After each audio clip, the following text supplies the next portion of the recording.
మన తెలుగు దర్శకుడు గోపీచంద్ డైరెక్ట్ చేసిన హిందీ సినిమా సన్నీ డియోల్ జాట్ ఎలా ఉందో చూద్దాం. తెలుగు దర్శకుడు, తెలుగు నిర్మాణ సంస్థ ఒకరిద్దరు మినహా అందరూ తెలుగు యాక్టర్స్ తోనే నిండిపోయిన ఈ సినిమా కూడా ఒక అచ్చ తెలుగు మాస్ కమర్షియల్ సినిమాలానే ఉంది. ఈ సినిమా చూస్తున్నంతసేపు మనకి ఎక్కడ హిందీ సినిమా చూస్తున్నట్టు ఉండదు. ఒక తెలుగు సినిమాలో హిందీ హీరో సన్నీ డియోల్ నటిస్తున్నట్టే ఉంటుంది.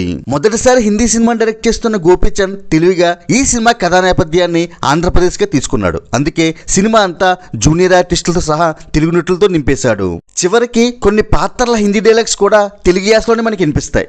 బొంగులో సాఫ్ట్వేర్ లాంటి డైలాగులు ఈ హిందీ సినిమాలో గమ్మత్తుగా అనిపించాయి.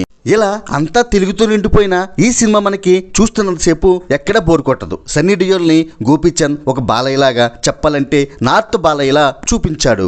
యాక్షన్ సన్నివేశాలని చాలా శ్రద్ధగా స్టైలిష్ గా తెరకెక్కించాడు director Gopichand. Sunny Deol screen presence కూడా చాలా బాగుంది. సన్నీ డియోల్ యాక్షన్ సన్నివేశాలు చాలా బాగా చేశాడు. రణదీప్ హుడా విలనిజం ఈ సినిమాలో హైలైట్ గా నిలిచింది. రణతొంగ పాత్రలో అద్భుతంగా నటించాడు రణదీప్ హుడా. త్వరలోనే తెలుగులో కూడా రాబోతున్న ఈ సినిమా హిందీలో కూడా మనం ఎంచక్కా చూసేయచ్చు. ఎందుకంటే ఈ సినిమా డైలాగ్స్ తో సహా మనకు క్లియర్ గా అర్థమవుతుంది. చివరిగా ఈ సినిమాకి సారీ బోల్ అనే టైటిల్ పెడితే చాలా బాగుండేది అనిపించింది. అది ఎందుకో ఈ సినిమా చూసాక మీకు అర్థమవుతుంది. Share and subscribe cine master.